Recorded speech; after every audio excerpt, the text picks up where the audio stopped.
कई केसेस ऐसे निकल के आए जहाँ पे डायग्नोस्टिक सेंटर्स और डॉक्टर्स के बीच में कमीशन एंगल भी निकल के आया। जब से ऑनलाइन प्लेटफॉर्म्स आए हैं उसका नाम चेंज कर दिया गया है। ऑनलाइन प्लेटफॉर्म्स हमें कॉल करके कहते हैं कि हम आपसे सब्सक्रिप्शन फीस नहीं लेंगे, हम आपसे पर पेशेंट डिस्काउंट लेंगे। तो एक आम जन जिसे उतनी समझ नहीं है वो कैसे जज करेगा? क्या 100 टेस्ट या 80 टेस्ट 799 में संभव है? अगर आप बड़े प्लेयर्स भी देखेंगे वो भी इतना सस्ता नहीं करते। जो मेन जो काम कर रहे हैं इतने सस्ते में वो ऑनलाइन प्लेटफॉर्म्स कर रहे हैं। पेशेंट को स्कैन के पहले क्या समझना चाहिए ताकि वो अनरियलिस्टिक एक्सपेक्टेशंस ना रखें? सबसे पहले तो यही है कि यार गूगल देखना बंद कर दो। हाँ, बिल्कुल। पेशेंट्स के लिए रिपोर्ट एक कागज़ होता है, बट उस कागज़ के बाद जो डर और गूगल सर्चेस का सिलसिला शुरू होता है वो जाके कहाँ ख़त्म होगा ये हमें खुद नहीं पता होता। आज हम उन्हीं रिपोर्ट्स के बारे में बात करेंगे। एक बार फिर हमारे साथ जाने माने रेडियोलॉजिस्ट डॉक्टर शशांक जैन जी हमारे साथ फिर से मौजूद हैं स्टूडियो में। सर, बहुत बहुत स्वागत है आपका आज के इस पॉडकास्ट में। लास्ट टाइम हमने पॉडकास्ट किया और दर्शकों की तरफ से जो सबसे ज़्यादा डिमांड आई है, जिसके बारे में सबसे ज़्यादा क्वेश्चंस पूछे गए, वो सर आपके पॉडकास्ट में था, जहां पर हमसे बार बार ये रिक्वेस्ट करी गई कि हम एक बार फिर से आपसे बात करें। और हमें बहुत से ऐसे क्वेश्चंस मिले कमेंट में और लोगों ने डायरेक्ट डीएम करे जो हम आज आपसे पूछने वाले हैं। तो अब सबसे पहला क्वेश्चन आपसे सर ये है कि रेडियोलॉजी की अगर हम बात करते हैं तो वो एक ऐसी फील्ड है सर जहाँ पे आपको पेशेंट के साथ आपके अर्ली स्टेज पे डील करने के लिए मिलता ही नहीं है, या यूँ कहें कि जब आप एमबीबीएस कर रहे होते हैं तो आपको पेशेंट नहीं मिलते। वो आप कैसे हैंडल करते हैं? वो जो लोग अभी कर रहे हैं, जो बच्चे अभी परस्यू कर रहे हैं, उनके लिए आप कैसे बोलना चाहेंगे सर? ये देखिए, इम्पोर्टेंट थिंग इज़ कि ऐसा नहीं है कि हम बिल्कुल डील नहीं करते हैं। अगर आप अल्ट्रासोनोग्राफी देखें तो हम रेगुलर डील करते हैं पेशेंट से ना, but definitely treatment point of view से हम लोग डील नहीं करते। तो जो एक साइकोलॉजिकल ग्रेटिफिकेशन होती है वो उतनी अच्छी नहीं होती। बट अगर हमने कोई अच्छा डायग्नोसिस बनाया उसके बाद पेशेंट्स आके हमें थैंक यू भी बोलते हैं जब उनका ट्रीटमेंट होता है, तो वी गेट गुड ग्रेटिफिकेशन। तो ऐसा नहीं है कि हम लोग बिल्कुल ही कट ऑफ होते हैं। हाँ, जो एक क्लिनिशियन है उससे कंपेयर करें तो definitely it is less, but definitely it is not zero. Sir, कौन सी ऐसी चीज़ थी सर जो आपने बुक्स में प्रिपेयर नहीं किया था बट रियल लाइफ में आके वो चीज़ इम्प्लाई करी आपने? देखिए, बुक्स जब हम लोग एमबीबीएस करते हैं तो हमारा पेशेंट इंटरेक्शन बहुत कम होता है। हम लोग जो है एक पर्टिकुलर चीज़ें पढ़ रहे होते हैं, सब चीज़ें हैं, बट द फैक्ट इज़ जब हम लोग पेशेंट्स के साथ डील कर रहे होते हैं तो it is not only about their disease, it is about their psychological behaviour also and how they perceive you and how they perceive your diagnosis and all those things. तो वो जो एक प्रैक्टिकल एक्सपीरियंस है ना, वो धीरे धीरे करके ही आप सीखते हो। एंड मैं सच बता रहा हूँ, प्रीवियसली जब आप निकलते हैं एमबीबीएस से तब आप कुछ और होते हो, 10 साल बाद आप टोटली डिफरेंट हो जाते हो। सर, इसी से रिलेटेड है, जब आपने अपना वेंचर अंश डायग्नोस्टिक शुरू किया तो आपने क्या ऐसी चीज़ डिसाइड करी कि ये मैं इंडस्ट्री की तरीके नहीं करूँगा, this is something I do different? Definitely देखिए, इंडस्ट्री है अब नाउ अडेज, जब से कंज्यूमर प्रोटेक्शन एक्ट आया एंड ऑल दोज थिंग्स, और जब से इकोनॉमी खुली इंडिया की, this also became an industry. Actually, it was not an industry. It was something, a noble profession, but slowly it has become an industry, no doubt about that. So मैंने ये decide किया था कि whatever is good, I'll take that, and whatever bad is there और commercial angle is there, उसको मैं minimize करूँगा जितना मैं minimize कर सकता हूँ। सर, आपने बोला हम मिनिमाइज़ करेंगे। इसी के बारे में बहुत से रिपोर्ट्स आ रही हैं सर, बहुत कोर्ट केसेस हुए जहाँ पे कमीशन स्ट्रक्चर के बारे में बोला गया, जहाँ पे कई केसेस ऐसे निकल के आए जहाँ पे डायग्नोस्टिक सेंटर्स और डॉक्टर्स के बीच में कमीशन एंगल भी निकल के आया। जहाँ तक मुझे समझ में आता है कि शायद वो एग्जिस्ट करता है इंडस्ट्री के अंदर, उस पर सर आपका क्या टेक है? देखिए, ये ना सवाल इतना सीधा नहीं जितना आपने पूछ लिया, जितना लोगों के मन में परसेप्शन है। अगर आप ये कहेंगे कि इंसेंटिव बेस्ड प्रैक्टिस होती है नहीं होती, डेफिनेटली होती है, नो डाउट अबाउट दैट। और but what is the extent of that? Extent is quite less, उसको एक्सेजरेट करके बताया गया है डेफिनेटली, और उसके रीजंस हैं। और आजकल तो इट हैज़ लीगलाइज नाउ। जब से ऑनलाइन प्लेटफॉर्म्स आए हैं उसका नाम चेंज कर दिया गया है। ऑनलाइन प्लेटफॉर्म्स हमें कॉल करके कहते हैं कि आप हमें ये बताइए कि हम आपसे सब्सक्रिप्शन फ़ीस नहीं लेंगे, हम आपसे पर पेशेंट डिस्काउंट लेंगे। ठीक है। पर पेशेंट डिस्काउंट लेंगे और वो एक फिक्स रेट कहते हैं, हम आपको पर पेशेंट ये फिक्स रेट देंगे, बाकी का जो भी पेशेंट्स का इनफ्लो लाने का वो है, पेशेंट को वो क्या रेट दे रहे हैं, that is up to them. So it is a kind of, अगर आप देखें ऑनलाइन प्लेटफॉर्म से तो और ज़्यादा बहुत बुरी हालत हो गई है इस समय at present. And very frankly speaking, अगर आप एज सच मेडिकल प्रोफेशन में देखें तो it is quite less. With online platform and all those things, it has become rampant, no doubt about that. Okay, so आपका मतलब है कि उन्होंने केवल एक बोलने का तरीका बदल दिया है, x+y करके वो सामने वाले को z ही दे रहे हैं, बट बिल्कुल तरीका उन्होंने कान पकड़ा है, बस घुमा के पकड़ा है। बिल्कुल सर, बिल्कुल। बिल्कुल सर। तो सर इसमें अगर हम बात करते हैं, सर एक तरफ बिजनेस है और एक तरफ आपके मेडिकल एथिक्स है, राइट? तो उसमें बैलेंस कैसे बना सकते हैं? कई बार आपके पास भी सर इस तरीके की सिनारियोज आते होंगे जहाँ से because you are running a business, और बिजनेस के एक फिक्स एक्सपेंडिचर होते हैं सर। Exactly. तो अगर वो निकालना है और अगर आप इंडस्ट्री को नहीं फॉलो करेंगे सर, तो कैसे आप उसमें सामंजस्य बनाते हैं सर? बहुत अच्छा सवाल पूछा है। इसका थोड़ा सा लंबा आंसर होगा। प्लीज। अगर हम लोग देखें, late us talk about diagnostic industry, because हम लोग डायग्नोस्टिक्स में हैं, तो late us talk about diagnostic industry. Now diagnostics में दो पार्ट हैं, पैथोलॉजी और रेडियोलॉजी, ठीक है ना। और इसमें भी हम, एक तो ये दो चीज़ें हैं, प्लस आप लेवल ऑफ प्लेयर्स जो खेलते हैं, we are medium level players, then there higher level players, then there online platforms. तीन चीज़ें हैं जो कि इन चीज़ों को डिफाइन करती हैं। Now the important thing is, अगर आप देखेंगे, let us talk about it in a business sense. Now there are fixed cost and there running cost. बिल्कुल। अगर आप पैथोलॉजी में देखें तो fixed cost are enormous, no doubt about it, ज़्यादा हैं, running cost is quite less. और अगर आप रेडियोलॉजी में देखेंगे तो फिक्स्ड कॉस्ट भी ज़्यादा है, काफ़ी ज़्यादा, और रनिंग कॉस्ट भी बहुत ज़्यादा है, ठीक है। तो एक बार आपने मशीनें लगा ली, अगर वो काम कर रही हैं चाहे नहीं कर रही हैं, आपके खर्चे चल रहे हैं, आपका मीटर डाउन खर्चा है। है। मैं आपको सिंपल एक एग्जांपल देता हूँ, एमआरआई मशीन मिनिमम से मिनिमम 4 करोड़ की आएगी, तो उसका अगर आपने लोन लिया तो 6.5 लाख रुपए पर मंथ आपका लोन रह गया। एक साल के बाद उसकी सीएमसी रहेगी 30 लाख रुपए साल की, तो 2.5 लाख रुपए महीने का वो खर्चा हो गया। उसके अलावा जो है, उसके लिए आपने बिजली का कनेक्शन लिया 80 केवीए का, आज मैंने यूपीपीसीएल से कनेक्शन लिया, और उसके अलावा आप ये मान के चलिए 10 एसी रेगुलरली चलते ही चलते हैं, बंद ही नहीं होते, they will not be closed. So on an average approximately कुछ भी ना करें तो एक एमआरआई चलाने का खर्चा 12 लाख रुपए महीने का है ही है आपका, भले आपको 0 पेशेंट चाहे है। आपके पास 0 पेशेंट्स हो। then that creates a pressure on you, definitely that creates a pressure on you कि जो है आपको कहीं ना कहीं से वॉल्यूम जनरेट करना तो है। क्या यही अनएथिकल वेज में लेके चला जाता है कई बिल्कुल बार? हो सकता है सर, बिल्कुल। The problem is for last 20 years rates have not increased. मैं आपको गवर्नमेंट हॉस्पिटल्स की हालत बताता हूँ। गवर्नमेंट हॉस्पिटल्स में भी government is taking 3,000 rupees per MRI from the patient. they are doing 40 patient daily, still they are not able to generate that money, that revenue which is, एक बार machine खराब हो गई एमआरआई की या सीटी की मशीन, तो फिर वो साल भर तक रिपेयर ही नहीं होती, ठीक ही नहीं होती वो। और इसीलिए आप गवर्नमेंट पीपीपी मॉडल ले आई है, public private partnership, PPP model, जैसे डार्क स्कीम है दिल्ली में। तो what was that, they transferred the owners of all these expenses to the private players, and वो अपना पल्ला झाड़ लिया उन लोगों ने। सो डेफिनेटली प्रेशर्स होते हैं, जितना बड़ा सेटअप होगा उतना ज़्यादा प्रेशर होगा, जितना छोटा सेटअप होगा उतना कम प्रेशर होगा। इसमें क्या होता है कि हम लोगों ने कैसे, इसमें मेडिकल एथिक्स हमने किस तरीके से अपने आप को रोका है, because what we have done is, हम लोगों ने ओवरऑल सारी मोडालिटीज़ लगाई हैं। कुछ मोडालिटीज़ में रनिंग कॉस्ट कम है, कुछ मोडालिटीज़ में ज़्यादा है, तो कहीं ना कहीं कुछ ना कुछ कंपेंसेट करके हम लोग उसको मैनेज कर रहे हैं। But definitely it is very tough, the things are very tough and they are going to be tougher in the future also. Sir आपने अपने डिस्कशन में ऑनलाइन प्लेयर्स का जिक्र किया, अगर सर इस पे ही हम बात करते हैं तो फुल बॉडी टेस्ट अगर आप गूगल में सर्च करेंगे तो आपको 799 से लेके और 499 तक के रेट्स मिल जाएंगे सर। तो एक आम जन जिसे उतनी समझ नहीं है वो कैसे जज करेगा, क्या 100 टेस्ट या 80 टेस्ट 799 में संभव है? अगर है तो क्या ऑथेंटिसिटी भी उनकी उतनी ही है, क्या वो भी उतने ऑथेंटिक हैं, और क्या आप एक इंडिविजुअल प्लेयर भी उस प्राइस को मैच कर सकता है?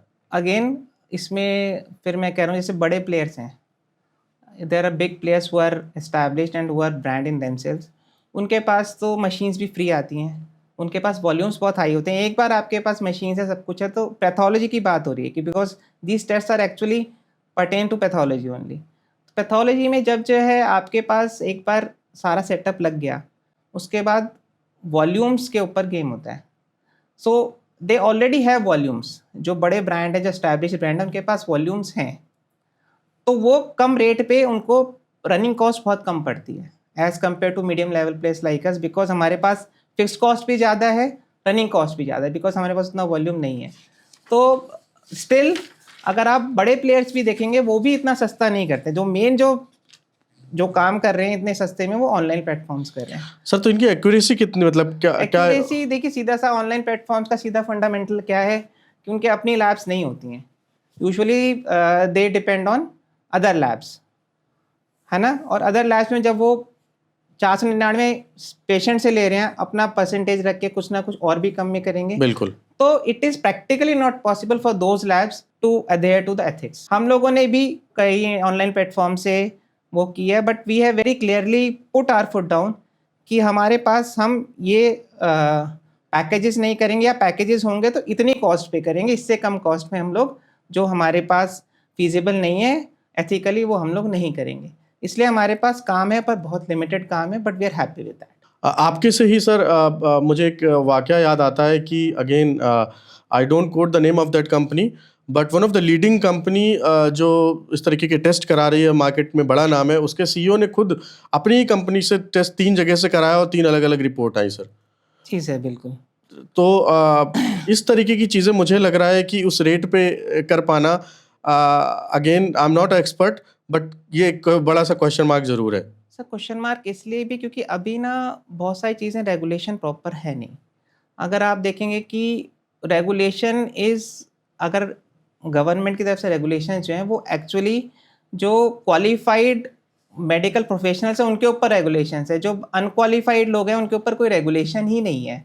And the problem generates when these unqualified people are so-called business people, when they come into the picture and they have only commercial interest in their mind, तो फिर वो इनके साथ कोलैबोरेट करते हैं और कहीं ना कहीं कुछ ना कुछ एथिक्स को उनको कॉम्प्रोमाइज़ करना पड़ता है, and that is the problem. So sir अगर हम समराइज करें, इसका मतलब है कि जो सस्ते टेस्ट है वो गलत नहीं है, बट उनको फाइनल रिजल्ट मान लेना शायद रिस्की हो सकता है। यू हैव टू हैव, अगर आपके कहीं पे आपने पैकेज कराया है और उसमें आपकी कुछ भी रीडिंग्स कुछ एबनॉर्मल आई है या अवे फ्रॉम द नॉर्मल आई है, please get it rechecked again. Those readings at least किसी अच्छी लैब से, रेपुटेड लैब से एक बार रिपीट जरूर कराइए, then only make any opinion. Sir अब बात करते हैं कि रिपोर्ट की इंसिडेंटल फाइंडिंग्स की।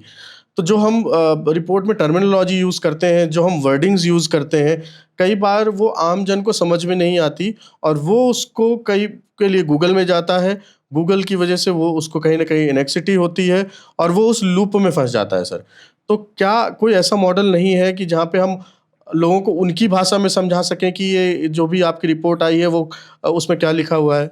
अगेन पैथोलॉजी में तो ऐसा कुछ है नहीं, क्योंकि पैथोलॉजी में तो लेवल्स हैं, प्लस हैं या माइनस हैं, और वो अगर आप किसी चीज़, मैं तो सिर्फ एक ही बात कहूँगा, आपने कोई भी पैकेज भी कराया, कुछ भी कराया हो, please don't rely on Google और any other online platform.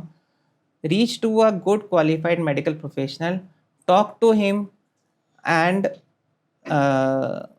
Clear your doubts and accordingly proceed. And please मेरी रिक्वेस्ट है, आज के टाइम में पेशेंट्स में और मेडिकल प्रोफेशनल्स में आपस में जो ट्रस्ट बिल्डअप है वो बहुत कम रह गया है। आई वुड आस्क मैं अपने पेशेंट्स को भी कहता हूँ, सबको कहता हूँ, please have trust in medical profession. आज भी मेडिकल प्रोफेशन बहुत साफ फील्ड है as compare to other fields, and there are black sheeps, no doubt about that, but they are quite less as compare to good people still. So मैं यही कहूँगा कि उसमें ट्रस्ट आपको देना पड़ेगा अपने मेडिकल जिसको भी मेडिकल प्रैक्टिशनर को, जिसको भी आप दिखाते हैं, जो भी आपका मेडिकल कंसल्टेंट है, उसको आप ट्रस्ट करिए, प्रोसीड अकॉर्डिंगली। सर अब हम सेंसिटिव स्कैन्स की बात करते हैं। जब आप प्रेगनेंसी स्कैन की बात करते हैं, वो सेंसिटिव भी होता है, इमोशनल भी होता है सर, तो उसको आप कैसे हैंडल करते हैं? क्योंकि आप जब पेशेंट आपके पास आता है तो कहीं ना कहीं जब आप उसकी फाइंडिंग्स उसको बता रहे होते हैं, तो हाउ आपके इमोशंस कैसे उस समय क्या फील करते हैं सर? देखिए, सबसे पहली बात तो है कि मैं जब भी पेशेंट्स, एक तो किस तरीके से बात करनी है वो बहुत इम्पोर्टेंट है। मैं पेशेंट को कभी भी नहीं कहता कि आप क्या कर रही है या आपके अल्ट्रासाउंड में ये आया है। मैं हमेशा कहता हूँ हमारे अल्ट्रासाउंड में ये आया है। I make it a point to tell him that I am with him और हर, moral whether it is support. bad or whether it is good। अगर कुछ प्रॉब्लम है तो मैं ये कहूँगा कि हाँ, हम लोग ये देख रहे हैं, ये दिक्कत आ रही है, but we will try and sort it out. आप अपने गायनेकोलॉजिस्ट से बात करिए एंड हो जाएगा ये। जब बहुत ही ख़राब वो होती हैं तो मैं ये कहता हूँ कि हाँ ठीक है, हमारे लिए अच्छी खबर नहीं है, it is bad, but it's okay, it's once in a life time problem और ये आगे प्रॉब्लम नहीं आएगी। तो इस तरीके से कहीं ना कहीं हम कुछ मैनेज करते हैं। और इम्पॉर्टेंट चीज़ है प्रेगनेंसी अल्ट्रासाउंड में, तो आजकल बिकॉज ऑफ ऑनलाइन बूम इतना ज़्यादा जो है पेशेंट्स को वो कर दिया गया, दे थिंक कि ultrasound is just a magic wand which will tell you everything, which is not so. So definitely उसमें कई बार हमें समझाना पड़ता है, पेशेंट्स को ये बताना पड़ता है कि आपका उतना अच्छा स्कैन नहीं हुआ because of your thick skin और all those things.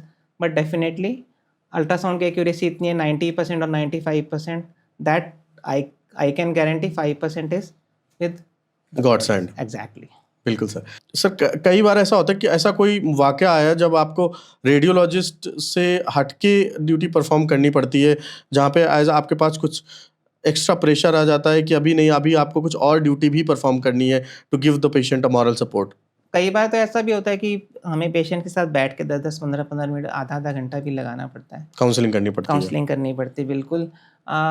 For the simple reason, अभी क्या है कि कई बार जैसे अब कोई पेशेंट अपने मेडिकल कंसल्टेंट के पास गया, उनके पास टाइम नहीं है, या आजकल फीलिंग ये भी हो गई, मेडिकल कंसल्टेंट्स में भी फीलिंग हो गई कि patients are not worth giving that much time.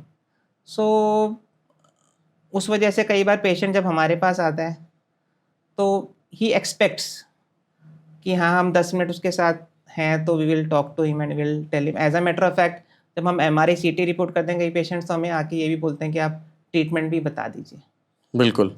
है ना। एंड देयर आर टाइम्स जब सिंपल है, हम लोग काउंसलर की तरह काम करते हैं बहुत बार।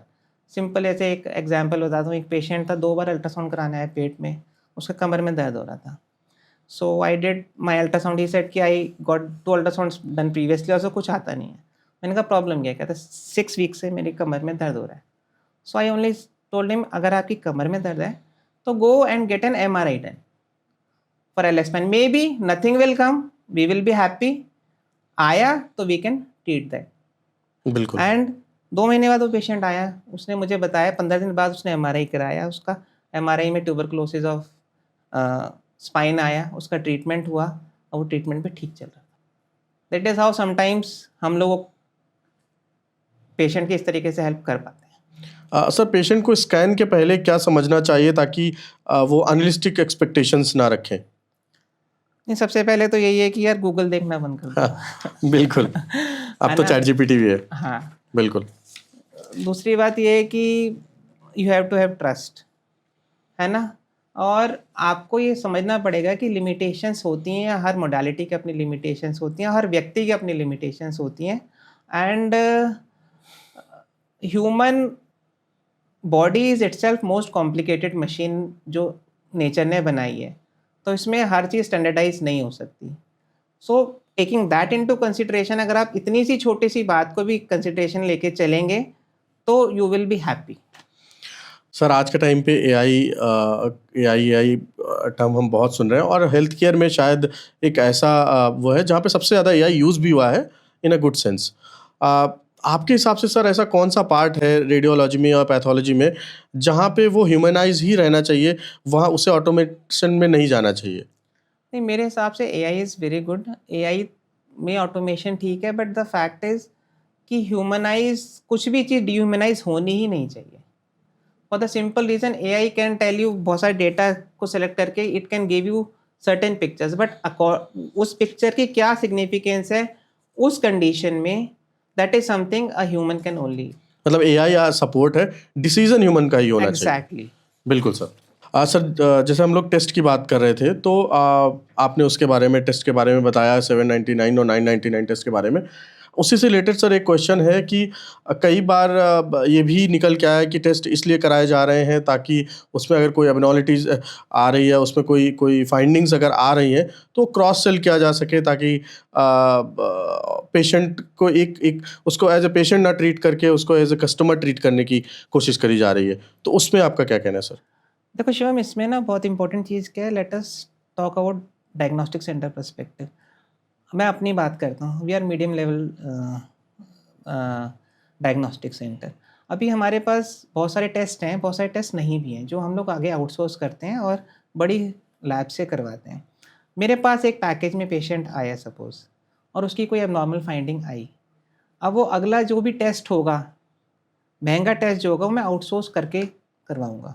बिल्कुल। ठीक है ना? तो अल्टीमेटली मेरे लिए कोई कमर्शियल बेनिफिट है ही नहीं किसी पेशेंट का एबनॉर्मल टेस्ट निकालने का। बिल्कुल। जो उसका एक्चुअल चीज़ है उसी को करने का फ़ायदा है। बट उन मल्टीनेशनल कंपनीज की बात करते हैं। Let us talk but where it benefits, I would tell you. खासकर जो कॉर्पोरेट हॉस्पिटल्स हैं, बड़े हॉस्पिटल्स हैं, उन्होंने भी अपने पैकेजेस आज के टाइम में निकाले हुए हैं। उनका कॉन्सेप्ट क्या है? They are not, their diagnostics is a side thing for them. Now what happens is, जब डायग्नोस्टिक्स में लोग पैकेजेस लेते हैं, उनकी कुछ एबनॉर्मैलिटीज़ निकलती हैं, so what they offer them their clinical consultations. या अगर किसी पेशेंट की कुछ भी एबनॉर्मैलिटी निकली, या उन्होंने उस पैकेज में अल्ट्रासाउंड भी करवाया, अल्ट्रासाउंड में कुछ एबनॉर्मैलिटी निकली, so they have a patient who is ready for surgery or something like that, so they definitely have a commercial interest। तो इसलिए जो आज के टाइम में अगर आप ये कहते हैं कि भाई डायग्नोस्टिक सेंटर्स में पैकेजेस का फ़ायदा, no it is not there. The only thing is that diagnostic centre को फ़ायदा ये होता है कि हाँ, पेशेंट इनफ्लो आता है तो मे बी अगर patient will be satisfied with our services, he will be loyal to us. Maybe next time अगर कुछ और प्रॉब्लम होती है तो he can get the test done from us. But in hospitals की case में it certainly does. Yes, बिल्कुल। Sir आपने एक चीज़ और मेंशन करी, ओवर रिपोर्टिंग, अंडर रिपोर्टिंग या कॉपी पेस्ट रिपोर्टिंग, वो क्या है सर? सर देखो, ओवर रिपोर्टिंग, अंडर रिपोर्टिंग ना, ये बहुत ही गलत कॉन्सेप्ट है एक्चुअली, वेरी फ्रैंकली स्पीकिंग। अभी क्या है कि medical field is very important in the sense कि it is not black and white, nothing is black and white, and there are times when there would be a finding which can have 10 causes। या कई बार ऐसा भी होता है कि कुछ फाइंडिंग्स ऐसी होती हैं जो कि शायद देखने में नॉर्मल से अलग हैं, but they are not abnormal, which are we say as normal variant. या कुछ ऐसा भी हो सकता है कि कई बार ऐसा होता है कि भाई कुछ ऑर्गन्स ऐसे दिख रहे हैं या कुछ फाइंडिंग्स ऐसी दिख रही हैं जो कि शायद एबनॉर्मल नहीं है, बट उस समय हमें ऐसा लुक दे रही है कि एबनॉर्मल है। तो कहीं ना कहीं जब हम कॉन्फिडेंट नहीं होंगे, जब हम कॉन्फिडेंट नहीं होते, तो हम लोग उसको, अब मैं आपको एक सिंपल एग्जांपल देता हूँ। एक पेशेंट आया, pain in right flank, pain right side abdomen में करके आया, और मैंने उसका अल्ट्रासाउंड किया। अल्ट्रासाउंड में किडनी में स्वेलिंग, जिसको हम हाइड्रोनेफ्रोसिस कहते हैं, हाइड्रोयूरेटर भी आया। बट क्या होता है कि ultrasound can not detect all the stones. जब आपके यूरेटर जो है उसके 3 पार्ट्स होते हैं, upper ureter, mid ureter, lower ureter. अगर मिड यूरेटर में स्टोन फंसी हुई है तो वो बहुत बार अल्ट्रासाउंड पे नहीं दिखेगी। नाउ अब आपको इसके 2 सिनेरियो देता हूँ मैं। नाउ पेशेंट का हाइड्रोनेफ्रोसिस हुआ, अपर हाइड्रोयूरेटर दिखा, नीचे भी स्टोन नहीं था, ऊपर भी स्टोन नहीं था, मोस्टली मिड यूरेटर में स्टोन होगा उसको। अब मैंने पेशेंट को हाइड्रोनेफ्रोसिस दिया, हाइड्रोयूरेटर दिया, फिर मैंने उसको प्रिस्क्राइब कर दिया कि गो get an NCCT KUB done for diagnosing ureteric calculus. तो ये मैं सच घटना बता रहा हूँ, 10 साल पहले की लाल बैथ लैब में हम उसमें लिखते हैं right mid ureter is obscured due to bowel gases. वो पेशेंट 2 दिन बाद दवाई खा के आ गया, कहता है मैंने गैसेस ख़त्म करने की दवाई खा ली है। अब देखो आप, उस समय भी उसका यूरेटर नहीं दिख रहा था। So he was angry with me कि आप ज़बरदस्ती मेरा NCCT KUB करवाना चाहते हो, जबकि आपको यूरेटर दिख जाना चाहिए अल्ट्रासाउंड में। अब इसको आप क्या कहोगे? पेशेंट खुद ही डॉक्टर हो गया, अंडर रिपोर्टिंग। अब दूसरा एक सिनेरियो देता हूँ। एक पेशेंट कुछ दिनों बाद आया, पेशेंट मेरे दिमाग में वो चीज़ ताज़ा याद थी, मैंने उसको फिर आया यूरेटर देने, उसको कुछ नहीं दिया। मैंने कहा हाँ बस फाइंडिंग्स लिख के दे दी, छोड़ दिया।